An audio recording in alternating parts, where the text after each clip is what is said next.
Good morning, friends, and welcome to the Rotary Club of Georgetown, Texas. This is our virtual meeting.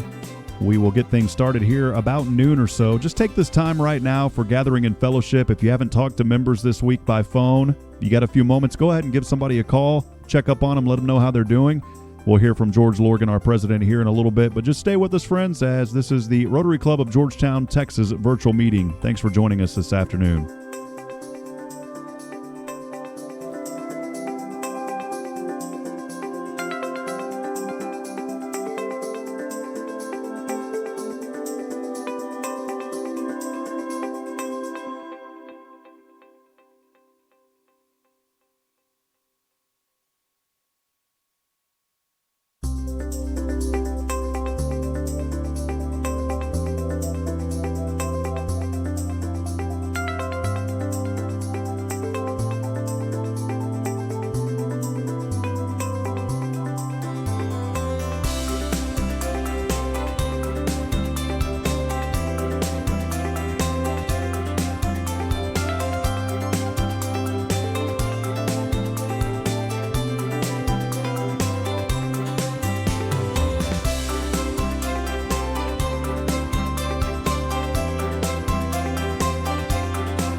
Thank you so much for being here. You probably read the instructions in the email I sent out, and we're going to use this time just like we normally do during our meeting. This first 30 to 15 minutes to 30 minutes, depending on when you arrive, before the meeting, that we socialize with each other, get to know what's going on in our other friends' lives, and just encourage them and talk about things that are happening in our life. So if you take a moment right now, if you're on YouTube, pick up your telephone and call some other Rotarian and just check on them, see how they're doing, see how this coronavirus craziness is affecting them. And a couple of great questions to ask them. One would be, what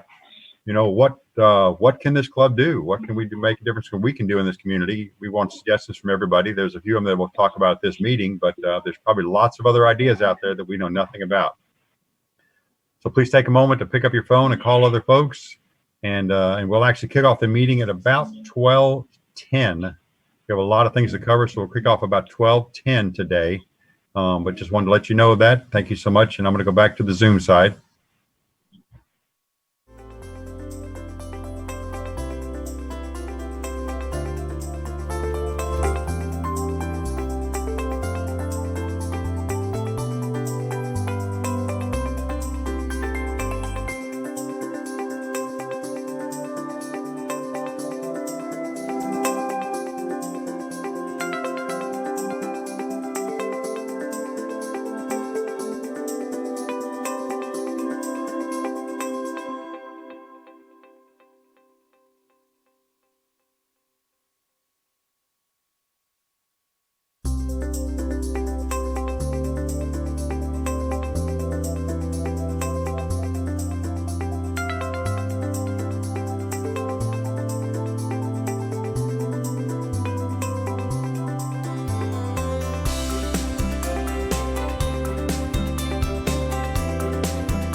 Good afternoon, friends. Rob Hipp here. We will get started in just a little bit. Please take this moment, as you heard from George Lorgan, our club president, just a few moments ago. Take this moment for fellowship. If you have phone numbers of fellow Rotarians that you want to check up on or just say hello to, feel free to do that. This is the time normally during our club meetings where we have that fellowship. So again, just take those moments right now. We're expected to get fully started around 12:10 or so. So thanks for being with us on the virtual meeting today. Hope everybody is doing wonderful here on Friday. We'll be back in a little bit.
Friends, thanks for joining us for our virtual Rotary Club meeting. We'll get started here in about 4 or 5 minutes. Just take this time to call another Rotarian if you have their phone number, say hello to them. This is the time when we're normally in our fellowship. Again, appreciate you joining us. We'll get started here in just a few moments. Hope everybody is having a wonderful Friday.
Normal slide that we start off our meeting with.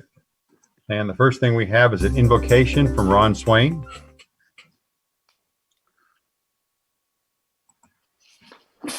Will you join me as we pray together and consider these words written by Dr. Cameron Bell of Seattle, Washington, a prayer for a pandemic. May we who are merely inconvenienced remember those whose lives are at stake.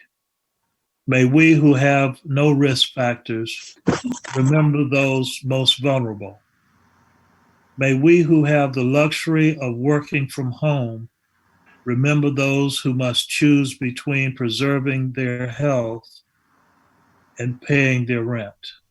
May we who have the flexibility to care for our children when their schools are closed remember those who have no such options. May we who have had to cancel our trips remember those who have no safe place to go. May we who are losing our margin money in the tumult of the economic market remember those who have no margin at all. May we who settle in for a quarantine at home remember those who have no home. As fear grips our country and us individually, let us choose love during this time when we cannot physically wrap our arms around each other. Let us find ways to be the loving embrace of God to our neighbors. This is our prayer. Amen. Ron, that was awesome. Thank you very, very much. Henry? Yeah, so just a little anecdote I'm reminded of when I was in Iraq. We were in uniform, clearly because we were working, and the national anthem came just before a sports game while we were watching the Armed Forces Network, and we stood up. So I'm going to use this as kind of a segue to, if you can, please stand, place your hand over your heart, and recite the national anthem. Or not the national anthem, Pledge of Allegiance. I pledge allegiance to the flag of the United States of America and to the republic for which it stands, one nation, under God, indivisible, with liberty and justice for all.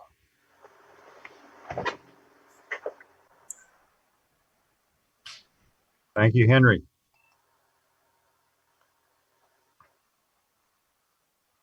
Gary? Milestones. Member birthdays: Barry Bowden, April 7th, Rob Hitt and Wiley Rudisell, April 8th, Jared King and Dennis Pepin, April 9th. And spouses' birthdays are Glenn Beck's wife, Susan, Stephen Benold's wife, Nancy, and Fred Brent's wife, Terry, all on April 11th. And no anniversaries this month. Thank you very, very much. I want to welcome any visiting Rotarians and guests that we have. I know we will have a couple of them that are here to be inducted. We'll do a virtual induction, which is going to be the first time we've ever done that. This is a time for first for all of us in so many different areas, but welcome guests and visiting Rotarians. Thank you so much for joining us. Dennis, what do you have? Got a couple of things. Firstly, in case you missed it in today's Austin Statesman newspaper, unfortunately, the polio immunization operations have been suspended. But one of the things we wanted to hear, but it was part of the news that came out today. The other thing is to salute George on his efforts to keep the contacts going. I know I called a couple or three of my people this week, and it's nice to hear back from them. For any of you who get calls from the people in the club who are part of the Family Rotary program, it's nice to talk to you, and if you get a chance, return the calls. I know that I got through to some people, but I only got through to voicemail. At any rate, that's a good program. And as usual, where's your pin? Henry, can I see your pin? He's ignoring me. Do you see mine, Dennis? Do you see mine? I Oh, do. I have to We're say all- it's in my car. I We're all in muted. the program. Good to go. Thank you, Dennis. And now for our induction, George Oliver.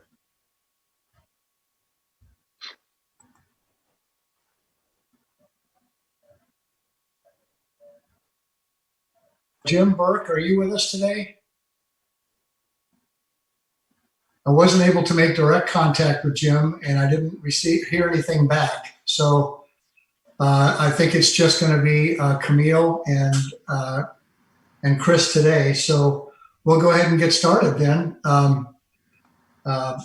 Camille Acosta and Chris Logue, it is my great pleasure on behalf of the Board of Directors and members of the Rotary Club of Georgetown, Texas, to welcome you as members. Rotarians believe that worldwide fellowship and international peace can be achieved when professional men and women are united under the banner of service.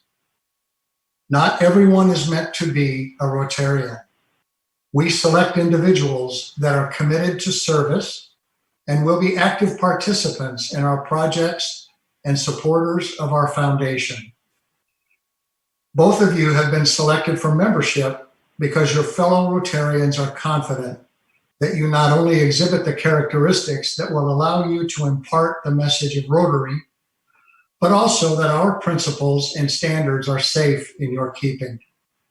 You will be a representative of Rotary in all phases of your professional and personal life. And because of that, our community will know and judge Rotary by how you embody its ideals in your character and service. Rotary is not a political organization, but Rotarians are vitally concerned with everything pertaining to good citizenship. Rotary is not a charitable organization, but our activities throughout the community and the world exemplify our responsibility to help others. Rotary is not a religious organization, but our beliefs are built on eternal principles that have been the moral compass of people throughout the ages. This day may mark the beginning of many years of devoted and service and fellowship, or it may not. Above all else, what Rotary gives to you and what you give Rotary is entirely your choice. You will have opportunities to serve on a committee in one of our areas of service and to attend numerous functions related to Rotary activities. What you do with these opportunities is up to you. We encourage you to be more than just a member of a Rotary club. Instead, we encourage you to be Rotarians. Camille and Chris, congratulations to you both. At this point, during a regular meeting, I would present you with a Rotary pin and a name badge and a packet of information about Rotary, but we'll have to catch up with that part a little bit later on.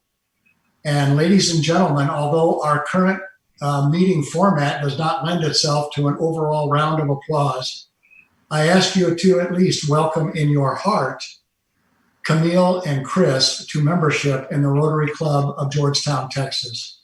Thank you. Welcome, welcome. We are so Thank you, George. Thank you, everyone. Thank you for taking us in. Looking Thank forward you, to Chris. it. Thank you, Camille. You guys are awesome. Excited that you're able to join us. That's fantastic. Yeah.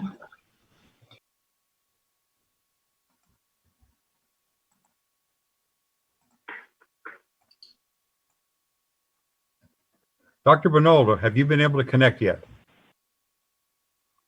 I haven't seen Dr. Benold yet, so we're gonna come back to that when he's able to. He has another meeting that he had before this, and he wasn't certain he'd be able to make it yet, so we'll come back to him. David Kellerman.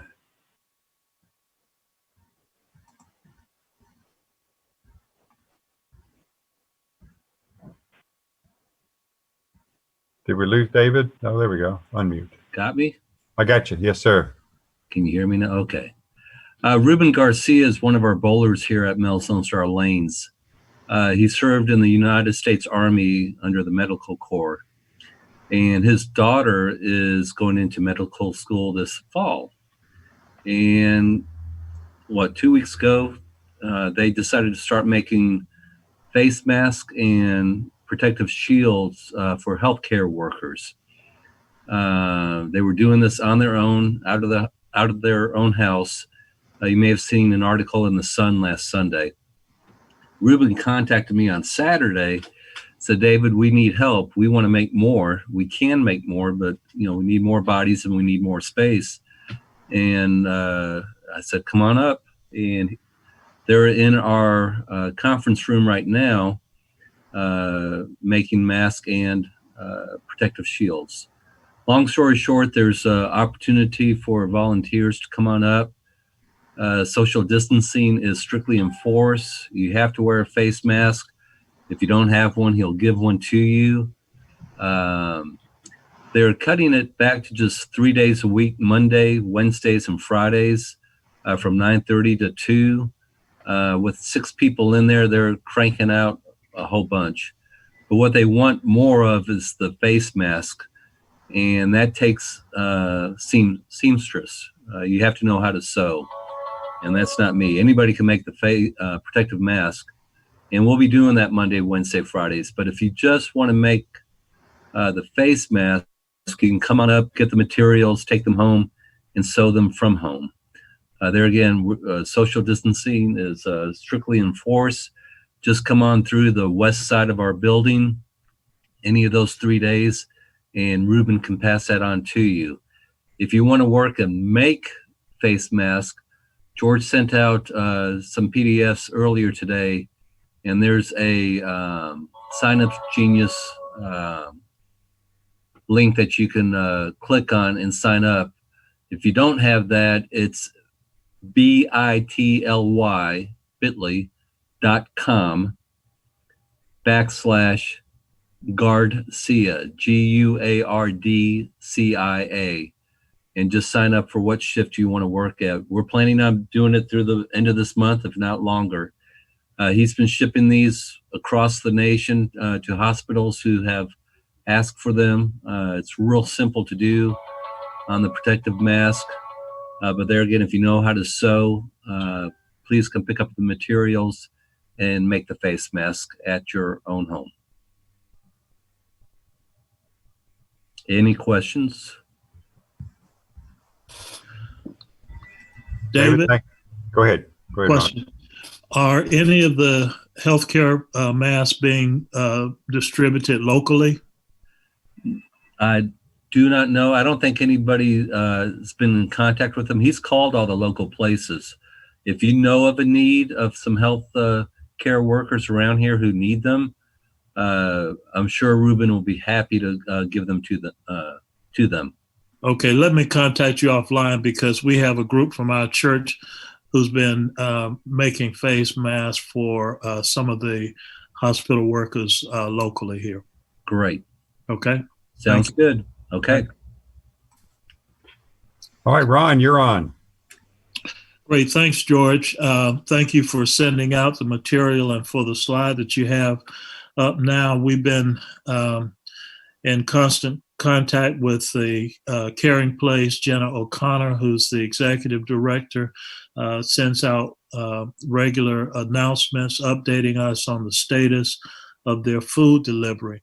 Fellow Rotarians, you may know that the Caring Place has closed its thrift stores for the present time, because they depend on volunteers to operate those 2 services, and almost all of their volunteers are in a vulnerable age category. So the distribution of food is their main operation. That's done 3 days a week, and you can see what your dollar donations will purchase.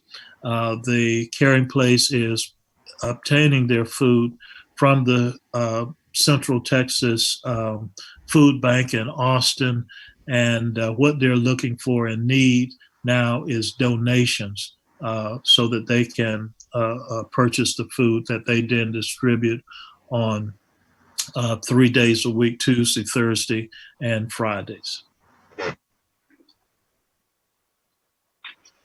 Excellent, Ron. And then you also had some other information here about, and gosh, I see something on there about face masks. Right. This information actually was sent to me by Karen Wilson, who heard a request from our fire chief, John Sullivan, a few days ago.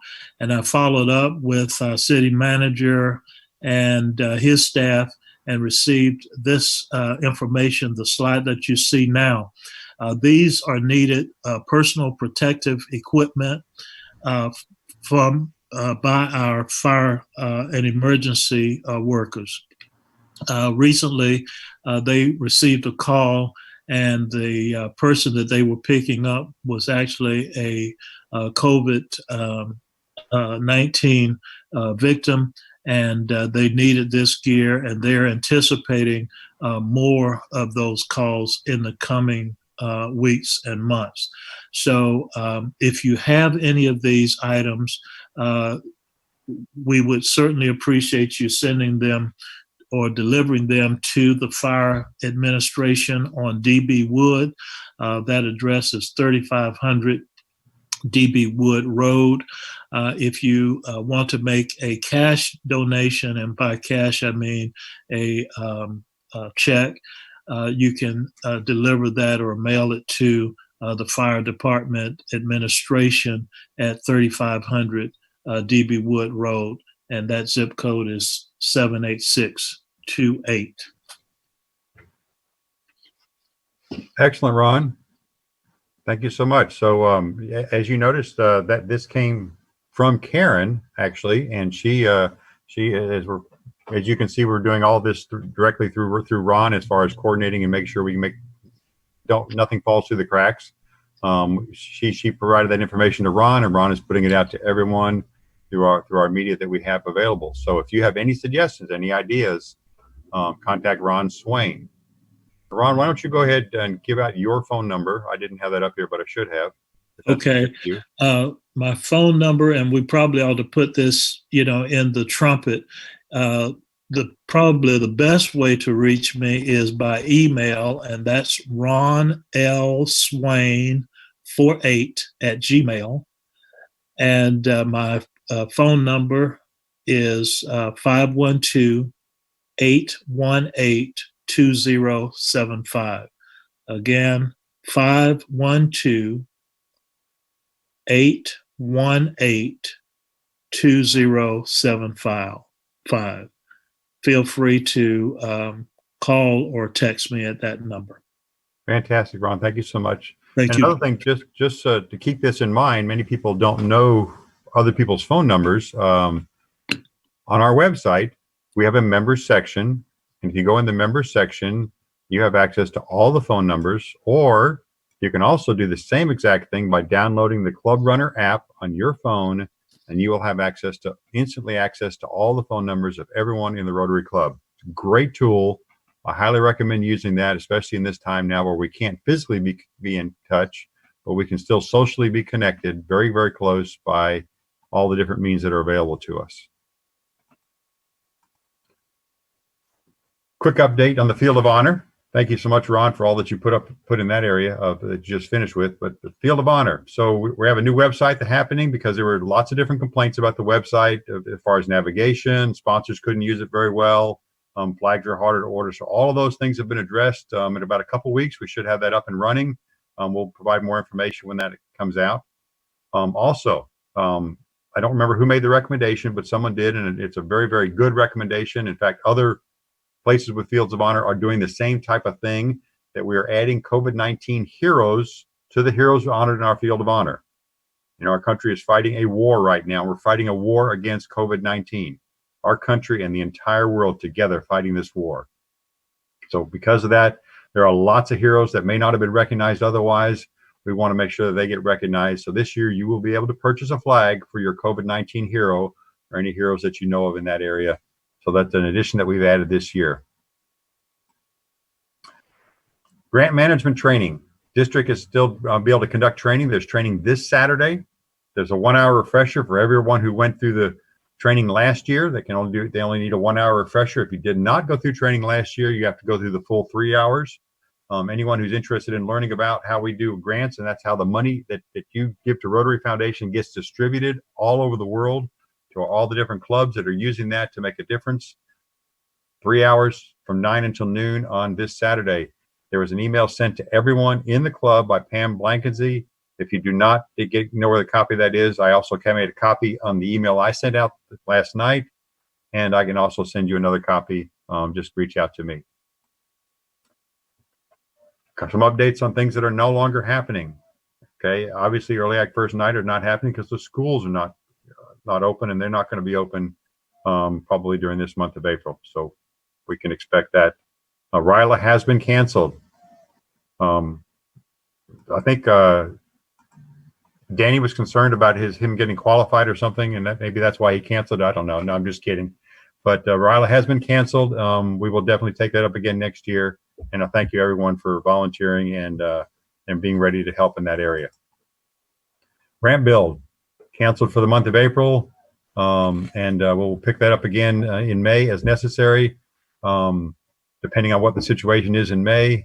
We talked to Larry this morning, and actually on just before the meeting, and he said that if there is an emergency, we may still try to build the ramp, but we have to be very, very careful because obviously most of the people we're working with are high-risk people, and two, we don't want to get sick ourselves or get them sick, so we're going to maintain very good physical distancing between people and still work on building a ramp if necessary, if there's an emergency situation. Postponed. More information to follow concerning the golf tournament. A couple different things going on. That's a grant training. We have a virtual meeting right now with our club. There's also a virtual meeting this afternoon that everyone received an email from concerning the district, and that's really an instructional meeting. It's not a district meeting like a club meeting. It is just a meeting that says, this is how you can do different things virtually with your club. And without any further ado, Terry Wilson. Very excited to have our Terry Wilson, but before we do that, I'm going to allow Mike Sweeney to introduce him. So Mike, go ahead and take over. Thank you, George. Appreciate it. When Nathan came to me and said your presentation is going to be a month or so early, and can you do something here on the fly?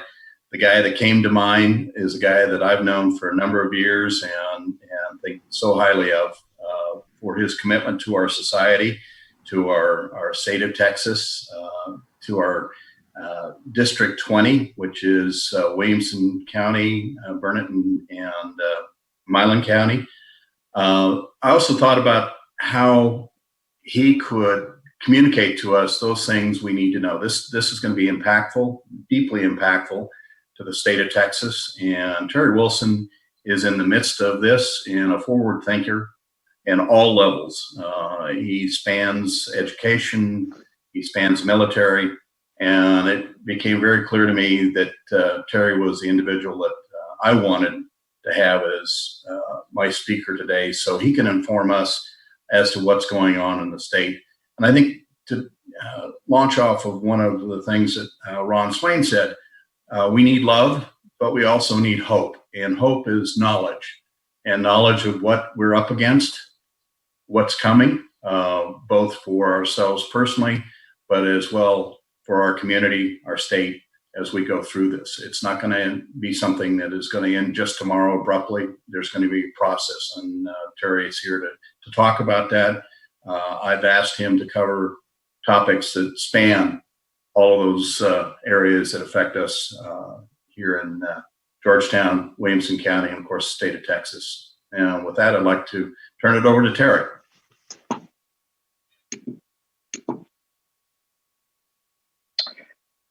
Good afternoon, everybody. Can you hear me?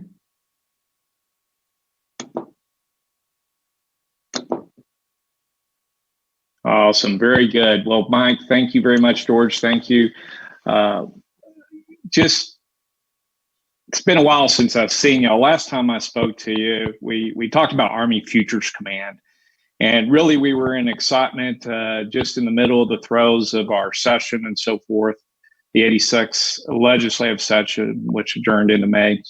But in those throes, a lot of excitement. Obviously, the GDP and so forth, Texas was doing tremendously well.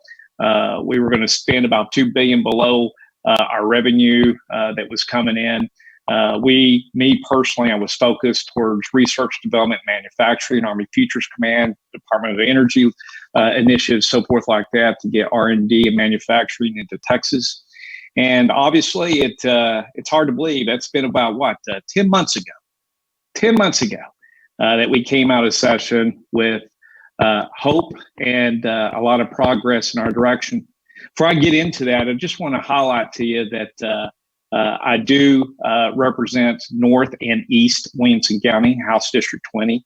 But House District 20 also includes Burnett County to the west, as well as Milam County to the east. Burnett County is about 46,000 plus in population. Milam County is sitting at about 26,000 plus. So essentially, I serve about 140,000 plus in Williamson County. Well, and until we get our next census numbers out. In addressing what HD 20 looks like, as I serve you in the House of Representatives, I also serve in the Appropriations Committee over Articles 6, 7, and 8, which predominantly is transportation, infrastructure, certain agencies and appropriations, but also into higher education, which I basically highlighted some of the concerns and needs that we needed to get after research and development, and while we were going after some of the things that was coming out of USDA, DOE, and the Department of Defense to spur our R&D, thus getting into manufacturing for our businesses here in the state of Texas. When you look at our legislative process, as you know, we're set up with a House of 150 members, a Senate of 31. Of course, it takes both chambers to enact law for the governor to sign. This past legislative session, we had 7,325 bills filed, of which 1,429 passed. And the governor vetoed approximately 58 of those bills. Our state priorities during the 86th legislative session was one, our only constitutional requirement, which is to pass a balanced state budget. Our other two high priority items was school finance reform, which we were very successful. We're only one of two states in the United States that's done education finance reform without a court order. And in doing so, we closely linked our third priority, which was property tax reform and reduction. When you look at our budget, it came in two bills. House Bill 1, which is our biennium bill for 2020 and 2021, which essentially within the state budget appropriated $118.9 billion in general revenues, but $250.7 funds and those that come back to us. And we have done far better than we have in previous sessions in terms of being able to work to get more dollars, Texas dollars, back in Texas. So all that was good news. We essentially spent or budgeted $2 billion less than the budget forecast or our general revenues. And when you look at what we did constitutionally, we met all four spending limit requirements. The second budget bill was Senate Bill 500, which was a supplemental budget. Essentially, that was about $9.9 billion that got after several government programs, including Medicaid, foster care, women's health, things that we needed to do for state hospitals and living centers. And of course, correctional managed healthcare. Now, obviously, those bills come in towards the back end of our fiscal year of 21. So we have to put a supplemental budget in place to get us through the rest of that of 20 of our previous A6 session. And within the budget, also we included a lot of disaster efforts. To include Harvey. As you know, we had more disasters than just Harvey. We had additional flooding and Central Texas fires and so forth. But a lot of the budget got after the preparedness of it. When you look at how the budget was dispersed. The biggest disbursement was to Health and Human Services of approximately $84.5 billion, with public education coming in a close second at $72.5 billion.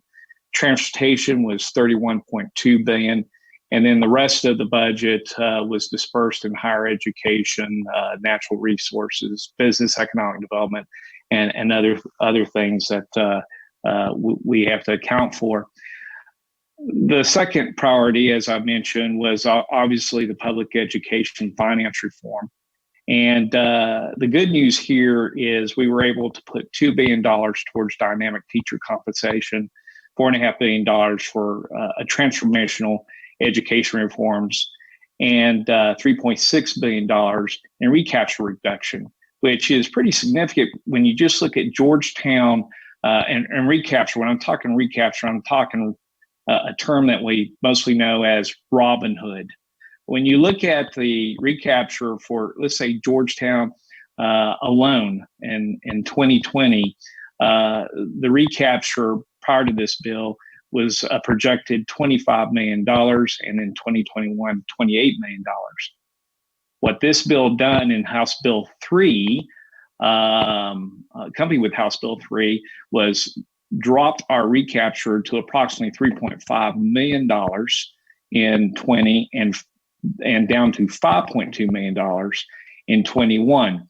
Now, the good news is that accounted for with all the education per pupil or per student was $3 increase. Here's the good news is for 2020 that we were going to transition from $1.08 per $100 valuation on your home to and commercial business to $1. Now that's an example. Now you may ask, Terry, I got it, but now we're in a little bit of an economic turmoil considering the COVID-19 plus a double whammy with the oil industry plummeting from between 40 to 60 to near $20 a barrel. And the comptroller, in terms of the numbers, or not the numbers, but his best estimate at this time is we're good with 2020. It's 2021, and at what time frame that we have to look into for a particular adjustment. So those are some of the things that, as on appropriations, that we are looking to and anxiously looking to what those initial estimates may be, just so that we can look towards the 87th and hopefully avoiding a special session to relook our budget. When you consider on the property tax reform and transparency piece, that was predominantly done through Senate Bill 2, which essentially placed revenue limits on local governments, being your municipalities and your counties, as well as your schools. Schools are subject to a 2.5% revenue increase. And as far as your municipalities and your county, that's at a 3.5 revenue cap increase without a vote. On our hospitals, junior colleges, and so forth, they remain at 8%. And to further the transparency piece, when you see your property tax evaluations and so forth like that, as you know, it's broke down county, school district, city, and so forth. Obviously, there's going to be a change in that format in terms of taxable value, and then the tax rate, and then the proposed tax rate. And in that, it will highlight a proposed tax increase, if there's any, which, by the way, most of our local governments have been very, very good to making sure that they controlled the effective rate. In other words, as valuations went up, the rates decrease. And but when you look at your tax bill, if you will, or your valuation, it will also provide some critical information for you in terms of a time and date of public hearings, locations, and so forth for your participation.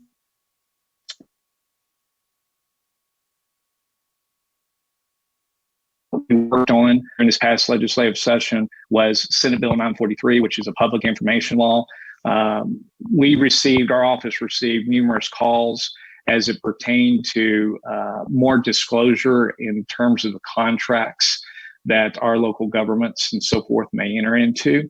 And this basically what this bill did was provide for additional transparency, if you will, plus laid out what is going to be considered proprietary and non-proprietary information in that disclosure of that information. The Adjutant General's office will be essentially the one who will answer to be able to make claims. If there's a claim in terms of transparency issues and it wants to be questioned, the AG will render opinion. You didn't hear much about this bill, but frankly, considering the vast nature of the amount of dollars, nothing's cheap anymore. The amount of dollars that's provided in services and so forth like that, we have found issue after issues, particularly in your major metropolitan areas, where a bill such as this is going to provide not only more transparency to our citizens, but at the same time help our local governments address in terms of relief to what can be released and what can't be released. Some things that very proud to working for Williamson County. As you know, there is a significant increase in Williamson County of the number of surface mines. Matter of fact, Williamson County leads the state of Texas in surface mines, and surface mines include sand, aggregate products, as in stone, and of course, it ranges from the stone that goes in your pavement, your concrete, to the stone that goes on the side of your house. The biggest concern is the fact that a lot of this product is overweight. It requires trucks that are extremely overweight. And it's very simple for a truck to just get a permit at a little over $900 annually. But at the same time, it creates significant damage to our roads and public safety, considering that we don't have the DPS that allows for commercial vehicle inspections as much as it should. But the bottom line, the Texas A&M University of Texas, yes, they do work together at times, basically was concurrent on a strategy in which they looked at what overweight trucks really does in terms of our roads. Believe it or not, when you're looking at an overweight truck, it's 86 cents on average per mile per truck, and integrity loss in our pavement and concrete. So imagine this: when you're looking at your property taxes, when you're looking at and so forth, that the county and the municipalities are putting towards the payment of the road, it's increased by 300% in the last 6 years, which means that they're having a hard time keeping up with not only the sustainment, but increasing the capacity of the payment of those roads.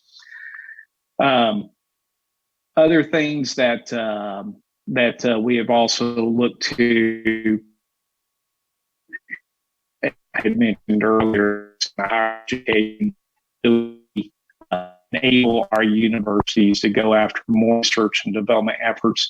And there's a lot of good news associated with that. But look, seeing that it's 12:50, what I'd like to do is just give a highlight of what Terry may know on COVID-19 at this particular point in time, and then remaining balance, open it up for questions. Anything you want to talk about. It could be about the past legislative session, or it could be about COVID-19 or research about manufacturing, whatever you'd like to talk about. But let me open up with the COVID-19 piece.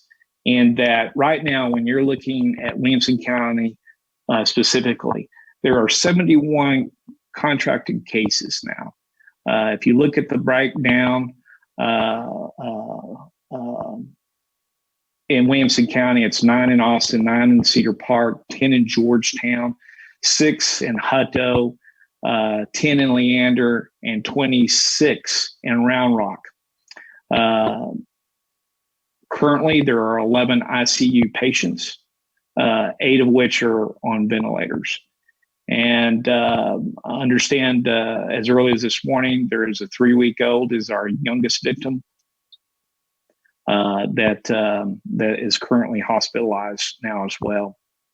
Some of the uptick notes is that your school districts in Williamson County are feeding 15 to 17,000 meals a day just from the school districts. A downtick for me in Milam County, which I'm working hard right now, is we've had Rockdale Independent School District, which, as you know, our ISDs have been directed to continue providing meals to our student population. Well, Rockdale has now had to announce that they're able to be shortly. But essentially, as you know, and as some of you communicated earlier, and some of the care that y'all are doing, maintaining safe distances as you're providing for, which is truly at the heart of what us Rotarians love to do and serving our communities, puts us at risk as well. Rockdale ISD is no exception. I'm currently working with the Texas Department of Agriculture, Sid Miller, to get after some programs to get kick-started. But we need some waivers done. So we're working that now to help Rockdale and some of our urban schools. Judge Gravel got notified yesterday that Senator Cornyn, that there is $939,000 will be delivered to Williamson County soon to provide for essential P3 ppm.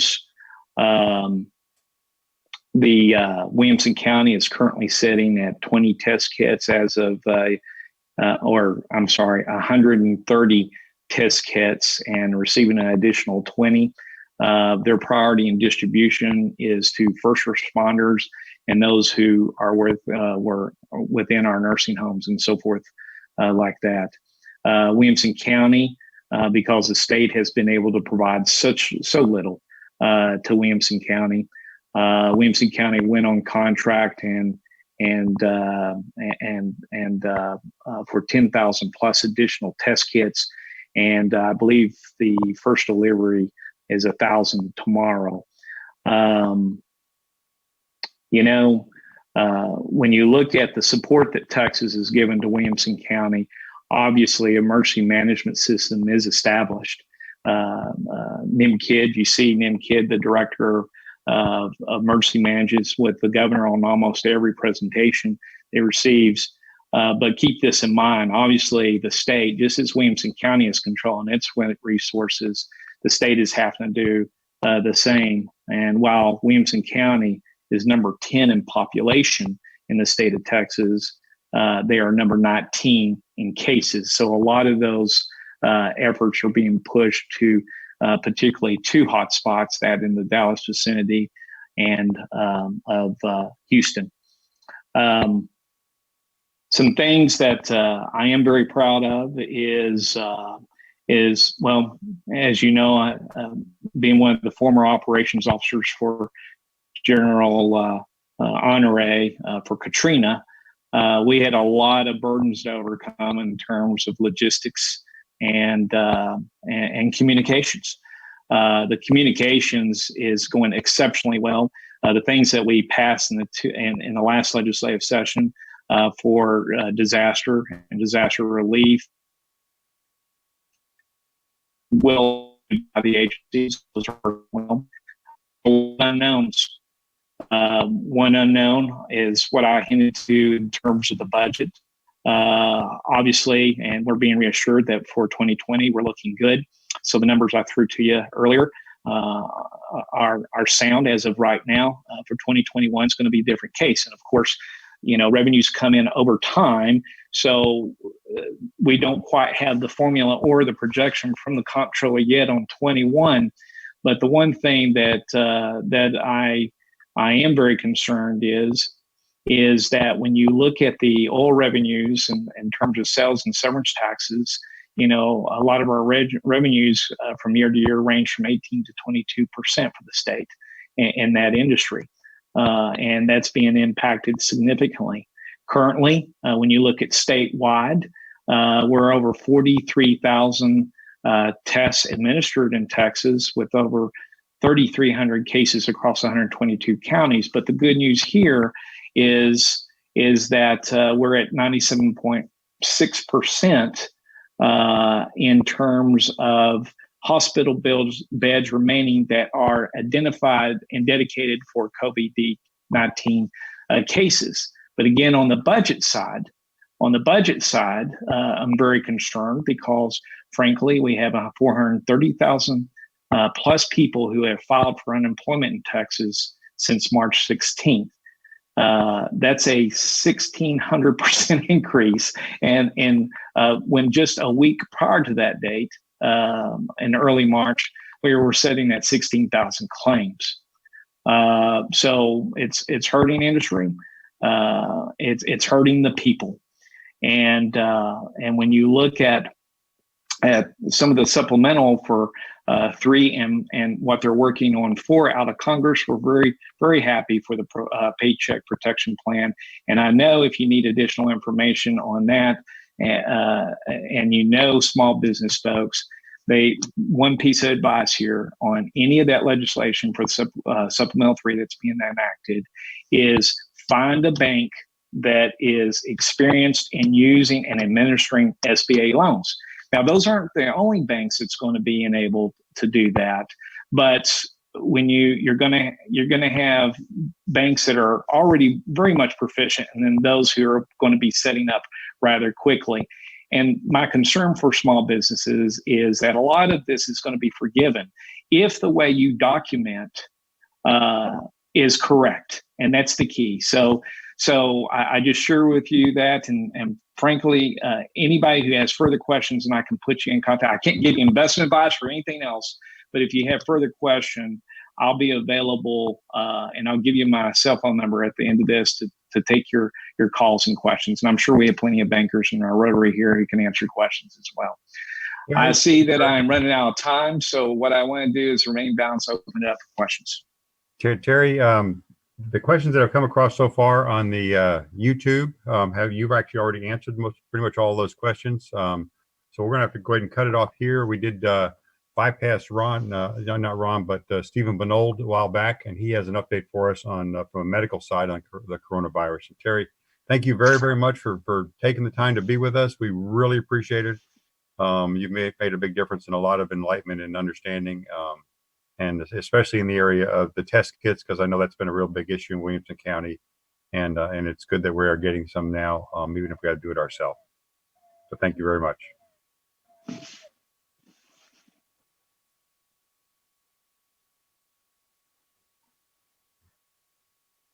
Thank you. Appreciate it. Thank you. You're welcome. I say Stephen Benold, but I think he may have had to leave.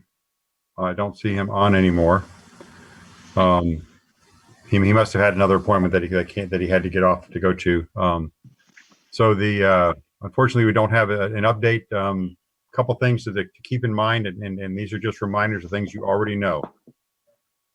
The virus works in your lungs. The virus kills you by messing up your lungs. Okay, so your goal is to prevent things from going into your lungs. And I try to think of things practically, and I've been asking lots of people, and they keep come up with the same things. Okay, why are we washing our hands? We're washing our hands because we keep putting them in our face. We put them in our face, we get things in our nose, and it goes down into our lungs. That's why we wash our hands. If you shake the hands of someone with coronavirus, that doesn't mean you're going to get it. If you wash your hands, you probably won't. But the problem that you did when you shook their hand is you came too close to their breath, and their breath is what you're breathing in, and that's where you're getting the virus from. This is my understanding. It could not be. It's not a medical person. I am, as you know, not a medical person. But when things are going into your lungs, think of the practical purpose. Why are we staying 6 feet apart? Well, there's a real good reason for that. Or we have that physical distance because of people breathing and trying to stay out of their breath. If they're breathing out that virus, you don't want to breathe it in. Okay. Some different things that they did research on. I think it was last night or the night before on television. A sneeze will go 26 feet, I think they said. That's a long ways. 26 feet. A cough, anywhere from 6 to 18 feet. That is a long ways. And those are particles that you do not want to breathe in that are getting out there. There's a lot of questions right now, and I honestly have no idea what the right answer is, whether you should wear a mask in public or not. Most people are saying if you have a virus, you need to wear it. If you don't have one, it's not helping you very much. I don't know the answer to that question. you need to make that choice for yourself and what the right thing to do is, and seek the medical professional's help. So without any further ado, let's finish up our meeting here.